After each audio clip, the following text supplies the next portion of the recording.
Hello बच्चों, चलिए प्रश्न को देखते हैं। अर्धसूत्री विभाजन की 4 विभिन्न प्रावस्थाओं को निम्नलिखित सूची में दिया गया है। पहला, अर्ध गुणसूत्रों का पूर्ण पृथक्करण।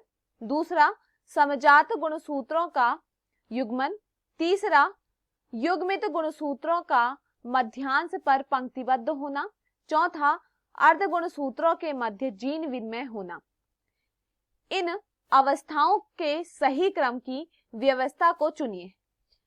विकल्प ए दिया गया है दूसरा, तीसरा, चौथा, पहला। विकल्प बी दूसरा, चौथा, तीसरा, पहला। विकल्प सी तीसरा, दूसरा, चौथा, पहला। विकल्प डी तीसरा, पहला, दूसरा, चौथा। प्रश्न की मुख्य अवधारणा है मुख्य अवधारणा इस प्रश्न की मुख्य अवधारणा है अर्धसूत्री विभाजन। एक, अर्धसूत्री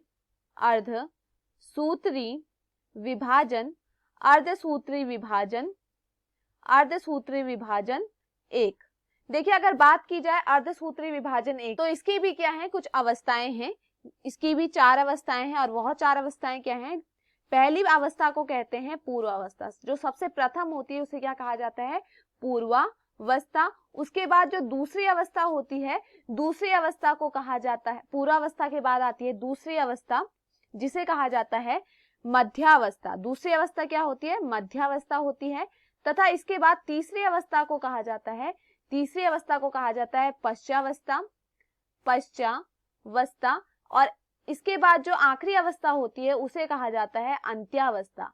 आखिरी अवस्था को कहा जाता है अंत्यावस्था। तो देखिए, अगर हम बात करें यहाँ पर सर्वप्रथम पूर्वावस्था की, तो देखिए पूर्वावस्था में क्या देखा जाता है। पूर्वावस्था में यहाँ पर क्या होता है, अर्धसूत्री विभाजन की अगर हम बात करें तो अर्धसूत्री विभाजन के अंदर पूर्वावस्था के भी क्या है, अलग अलग प्रकार हैं। देखिए, अगर मैं इनके प्रकार के बारे में बताऊं कि इनके क्या क्या प्रकार हैं, देखिए तो यहाँ पर इसके प्रकार क्या क्या हैं। इसके प्रकार है 5, लिप्टोटीन, जाइगोटीन, पैक्टीन, डिप्लोटीन और डाइकाइनेसिस। अब देखिए, अगर हम प्रश्न को पढ़ें तो प्रश्न में क्या कहा गया है, अर्धसूत्री विभाजन की 4 विभिन्न प्रावस्थाओं को निम्न सूची में दिया गया है। अब देखिए, यहाँ पर अगर पहली प्रावस्था की बात करें, पहला क्या दिया गया है यहाँ पर, अर्ध गुणसूत्रों का पूर्ण पृथक्करण। तो देखिए, अगर हम बात करें अर्ध गुणसूत्रों का पूर्ण पृथक्करण, तो अर्ध गुणसूत्रों का पूर्ण पृथक्करण किसमें देखा जाता है, अंत्यावस्था में। देखिए, अंत्यावस्था में क्या देखा जाता है, अंत्यावस्था में यह देखा जाता है जो कोशिका होती है, अंत्यावस्था में यह देखा जाता है जो कोशिका होती है, कोशिका में गुणसूत्र का पूर्ण पृथक्करण देखा जाता है। यहाँ पर क्या देखा जाता है, गुणसूत्र का पूर्ण पृथक्करण। यहाँ पर क्या होता है, अंत्यावस्था में क्या बनते हैं, 2 केंद्रक बनते हैं, जिनमें क्या होते हैं, जिसमें गुणसूत्र क्या होते हैं, बट जाते हैं। देखिए क्या होता है, 23 गुणसूत्र एक केंद्रक के पास होते हैं और 23 गुणसूत्र एक केंद्रक के पास। तो यहाँ पर जो अर्ध गुणसूत्र का पूर्ण पृथक्करण है, यह किसमें देखा जाता है, चौथी अवस्था में, अंत्यावस्था में। उसके बाद अगर बात की जाए समजात गुणसूत्रों का युग्मन, तो देखिए समजात गुणसूत्रों का युग्मन की अगर बात की जाए, यह देखा जाता है पूर्वावस्था में। और पूर्वावस्था में भी किसमें देखा जाता है, पूर्वावस्था की भी कुछ अवस्थाएं होती है। पहली अवस्था को कहते हैं लिप्टोटीन और उसके बाद दूसरी अवस्था आती है जाइगोटीन। तो देखिए, अगर बात की जाए जाइगोटीन की, तो जाइगोटीन में क्या देखा जाता है, दूसरी अवस्था, यह क्या होती है, पूर्वावस्था की कौन सी अवस्था है, दूसरी अवस्था है, जिसमें क्या देखा जाता है, इसमें यह देखा जाता है कि जो समजात गुणसूत्र होते हैं उनका क्या होता है, युग्मन।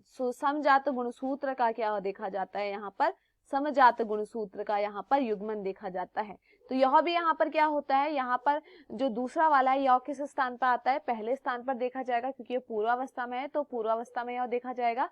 इसके बाद अगर हम तीसरे की बात करें, तो तीसरे में क्या कहा गया है, युग्मित गुणसूत्रों का मध्यांश में पंक्तिबद्ध होना। तो देखो, युग्मित गुणसूत्रों का जब मध्यांश में पंक्तिबद्ध कहाँ पर होते हैं, तो देखिए यह पंक्तिबद्ध होते हैं मध्यावस्था में। मध्यावस्था के विषय में मध्यावस्था में देखिए क्या देखने को मिलता है, यहाँ पर देखिए जो गुणसूत्र होते हैं वह किस में आ जाते हैं, एक पंक्तिबद्ध में आ जाते हैं, एक पंक्ति में यहाँ पर आपको आए हुए दिखाई देंगे।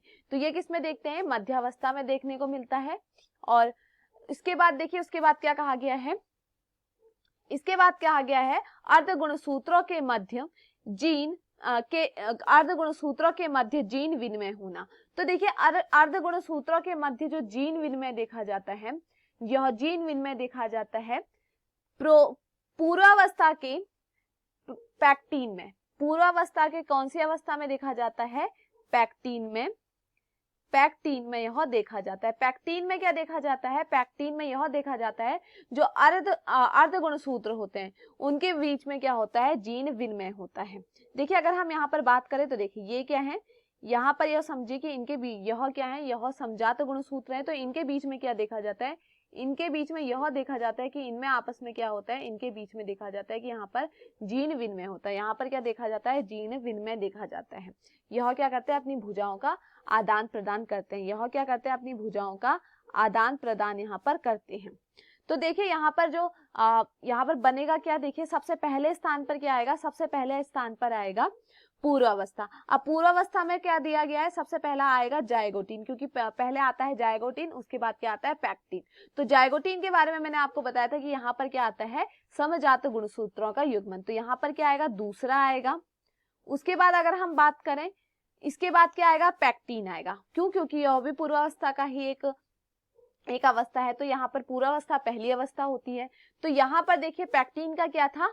अर्ध गुणसूत्रों के मध्य जीन विनिमय। तो यहाँ पर क्या आएगा? अगला क्या आएगा? यहाँ पर अगला यहाँ पर आएगा चौथा। उसके बाद अगर हम बात करें, उसके बाद हमें क्या देखने को मिलेगा? उसके बाद आएगी मध्यावस्था। मध्यावस्था में देखिए हमने क्या देखा था कि मध्यावस्था में हमने देखा था कि यहाँ पर क्या होता है, जो गुणसूत्र होते हैं वो मध्यांश पर आ जाते हैं और पंक्तिबद्ध होते हैं। तो यहाँ पर क्या आ जाएगा? यहाँ पर आ जाएगा तीसरा। उसके बाद अगर हम बात करें यहाँ पर आखिरी अवस्था अंत्यावस्था, यहाँ पर क्या देखने को मिला था? यहाँ पर क्या हुआ था?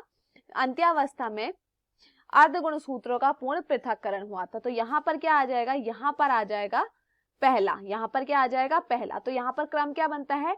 दूसरा, चौथा, तीसरा, पहला। चलिए विकल्पों को देखते हैं। विकल्प ए दूसरा तीसरा, तो यह यहाँ पर गलत होता है। दूसरे के बाद क्या है? चौथा है। विकल्प बी दूसरा चौथा तीसरा पहला, तो यह यहाँ पर क्या होता है? सही। विकल्प सी में दिया गया है तीसरा, तो यह भी यहाँ पर गलत होता है, पहला दूसरा है। विकल्प डी तीसरा, यह भी यहाँ पर गलत होता है। तो दिए हुए विकल्पों में हमारा सही विकल्प होता है विकल्प बी। मैं आशा करती हूँ आपको समझ में आया हो। धन्यवाद।